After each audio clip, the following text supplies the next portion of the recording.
আমেরিকার ডালাস থেকে আপনাদের স্বাগত জানাচ্ছি। আমি ফাহিম রহমান। ভুলে যান জিম্বাবুয়ের বিপক্ষে ঘরের মাটিতে বাংলাদেশ কেমন ক্রিকেট খেলেছে, কিংবা আমেরিকার বিপক্ষে 3 ম্যাচে টি-20 সিরিজের ফলাফল কি হচ্ছে। সত্যিকার অর্থে বাংলাদেশের ওয়ার্ল্ড কাপ মিশন শুরু হচ্ছে আজ থেকে, কারণ বাংলাদেশ আজ অফিসিয়াল ওয়ার্ম আপ ম্যাচে মাঠে নামছে আমেরিকার বিপক্ষে, এবং সেটা আসলে ডালাসে। এখন কথা হচ্ছে হাতুরু সিং এর পরীক্ষা নিরীক্ষা শেষ হলো নাকি চলমান থাকবে। কেন, কি কারণে এই কথাটা বললাম, কারণ আমেরিকার বিপক্ষে 3 ম্যাচে টি-20 সিরিজে হাতুরু সিং তার পরীক্ষা নিরীক্ষা চালিয়ে গেছেন।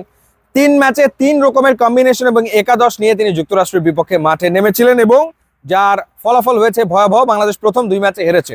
প্রথম ম্যাচে তিনি দুজন মাত্র ফাস্ট বোলার নিয়ে খেলতে নেমেছিলেন, এবং সবাই আসলে অবাক হয়েছিল, যেখানে স্কোয়াডে ফাস্ট বোলারের সংখ্যা বেশি, তারপরেও কেন মাত্র দুজন ফাস্ট বোলার নিয়ে হাতুরু সিং একাদশ সাজালেন, যেখানে ছিলেন শরীফ এবং একই সাথে মুস্তাফিজুর রহমান।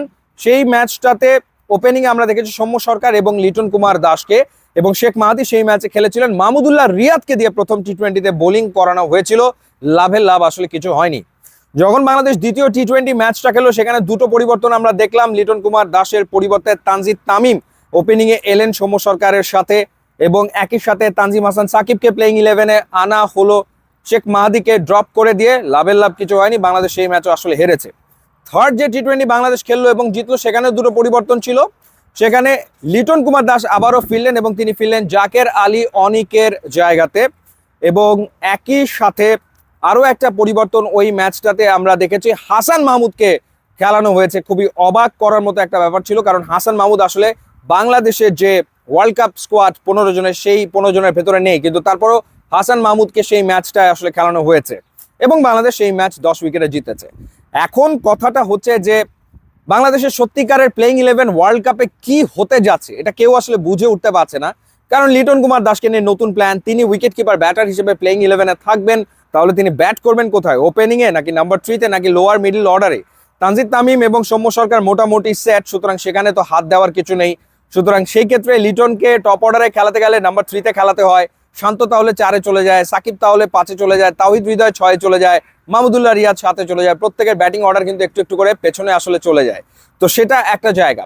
আমার কাছে যেটা মনে হচ্ছে যে এই ম্যাচে বাংলাদেশ প্রবাবলি মুস্তাফিজ শরীফ এবং একই সাথে তানজিম হাসান সাকিবকে খেলাবে। 3জন ফাস্ট বোলার নিয়ে বাংলাদেশ খেলবে, এবং স্পিন অপশন হিসেবে রিশাদ হোসেন থাকছেন, এবং তার সাথে সাকিব আল হাসান।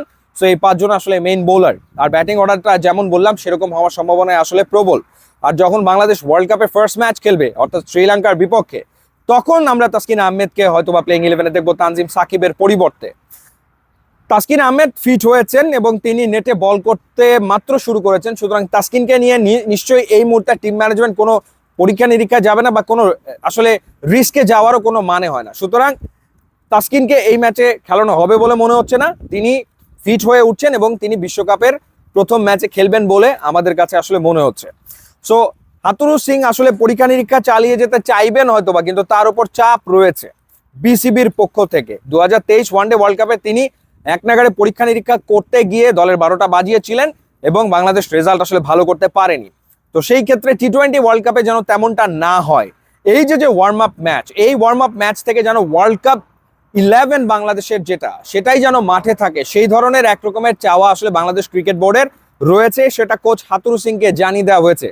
সুতরাং পরীক্ষা নিরীক্ষার সুযোগ হাতুরু সিং খুব বেশি হয়তো পাবেন না, বাট নামটা যখন হাতুরু সিং, কিছু বলা যায় না। আর একটা ঘটনা হচ্ছে, হাতুরু সিং আসলে বাংলাদেশের ক্রিকেটের সাথে আর খুব বেশি দিন কাজ করবেন না, এরকম একটা খবর চাউর হয়েছে। সেটা যদি হয়ে থাকে তাহলে তিনি তার যা ইচ্ছা তাই করতেই পারেন। সেক্ষেত্রে বিসিবি তাকে কতটুকু আটকাতে পারবে, সেটাও আসলে বিরাট এক প্রশ্ন হয়ে সামনে আসে।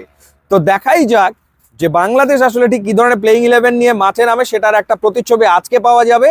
এবং ব্যাটিং অর্ডারটা কি হতে যাচ্ছে, লিটন কুমার কোথায় খেলবে, সেই প্রশ্নের উত্তর সম্ভবত এই ওয়ার্ম আপ ম্যাচটাতে পাওয়া যাবে। বাংলাদেশ মুখোমুখি হচ্ছে আমেরিকার। শুভকামনা থাকলো বাংলাদেশ দলের জন্য।